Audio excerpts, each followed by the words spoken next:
If you have stenosis, then watch to the end of this video. We're gonna go through the anatomy of the diagnosis, how to create the most space, what positions put us at the worst disadvantage when we have stenosis, and then also action steps of exactly what you need to do to get yourself out of pain. So let's get into it. Stenosis is actually talking about the vertebra and the bony growth that happens in between the vertebra, where the nerve is coming out. So if we look right here, we have all this space for this nerve coming out right here. Now, when we have stenosis, we have irritation in that spot for too long, and our body reacts to it by producing more bone. And so it closes down that space.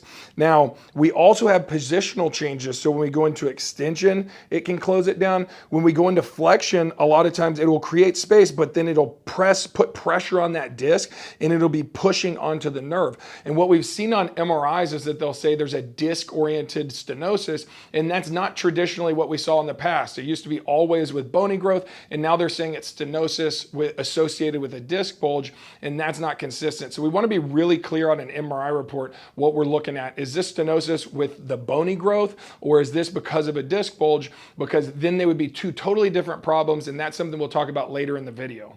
Another thing to look at with stenosis is what position we're getting our back in. So if we have really tight muscles, which most of us do, so the psoas can be really tight right here, and it could be pulling us into extension.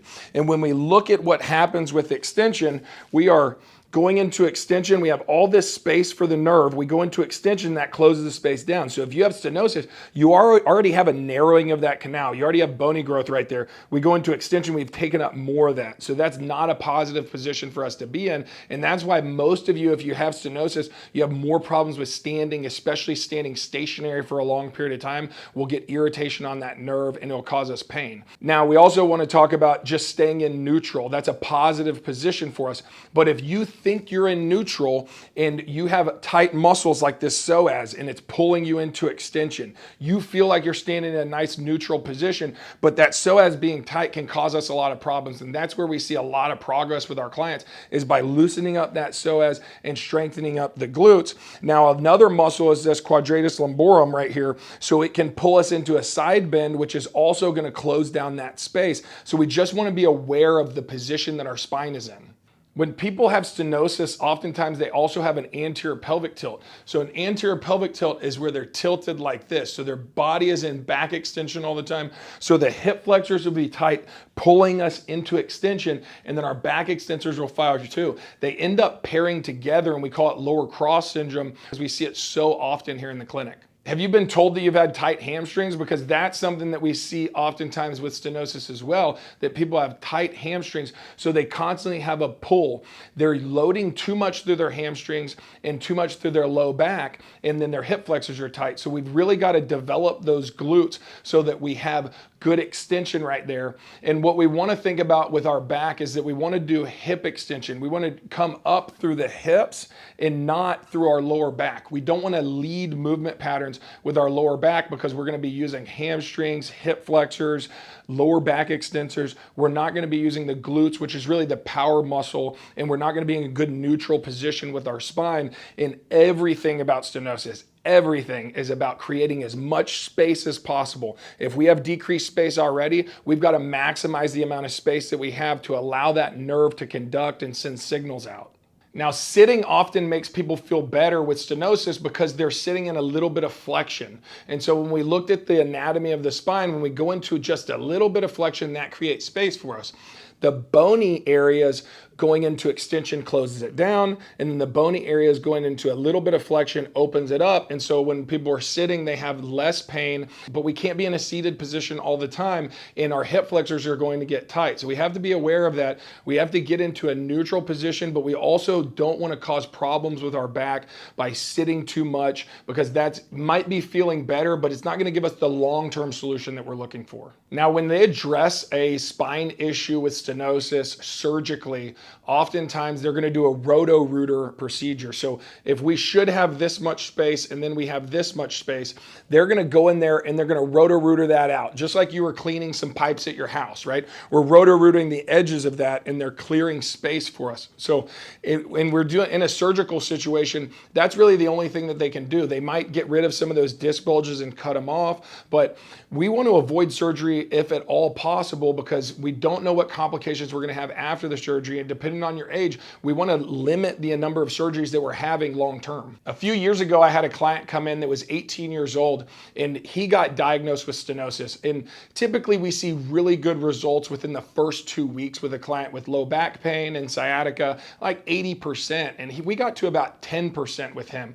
And I talked to his mom and said, hey, this isn't a normal progression, but we typically don't see it in kids. We see it in the older population because we constantly have inflammation. We're building up that bone. But when you're younger like that, we just hadn't seen it before. We talked to a surgeon and he said that he wanted to do that procedure, but he wanted to do PT a little bit longer. The kid went off to school and he went to one of the colleges that has the best PT school in the country, and they worked on it for 2 months. They didn't make a lot of progress and they had to roto-rooter it out. Now, after that, the next summer he came back here. He was still having some residual symptoms because they hadn't actually addressed the root cause of the problem. So we were able to help him get that fixed, but that was one of those low percentages of people that had to have surgery with stenosis.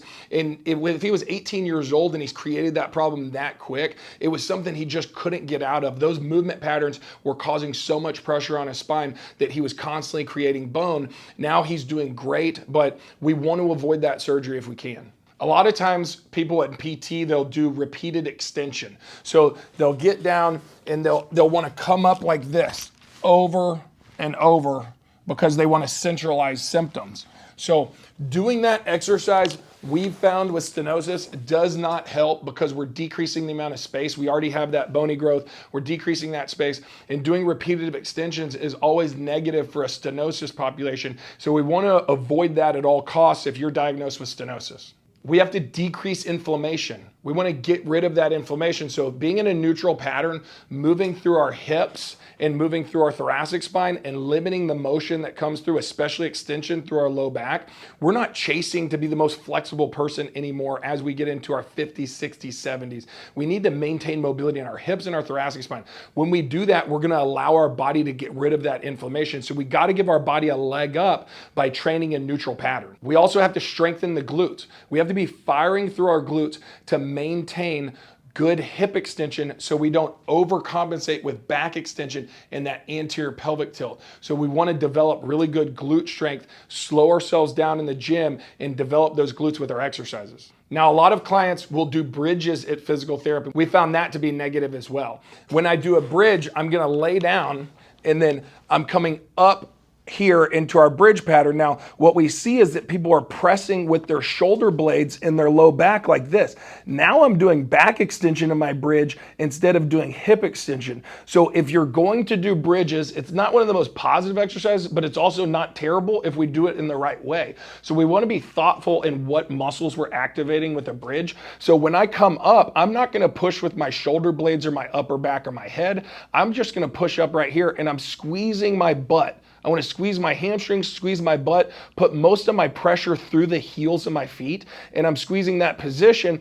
When I do a bridge that way, it gets rid of that back extension as the primary motion, and we're actually activating our glutes, and so we're getting a positive outcome from that exercise. If you're in the gym and you're doing back extensions on a Roman chair, so that's where the bench comes up against you and we do back extensions. If you're getting one of those low back pumps, it's not gonna be a positive movement for you with stenosis. So what we wanna do is do hip extension with it. So we keep ourselves in a neutral position with our low back, we keep our chin tucked right here, and then I'm coming down and I actually push right here against the pads into my hips. So I'm pushing my hips, and my primary movers are my hamstrings and my glutes, and I'm keeping my back, keep my core tight and keeping my back in a neutral position. Now, if you're a consistent gym goer, we also want to think about squats and deadlift.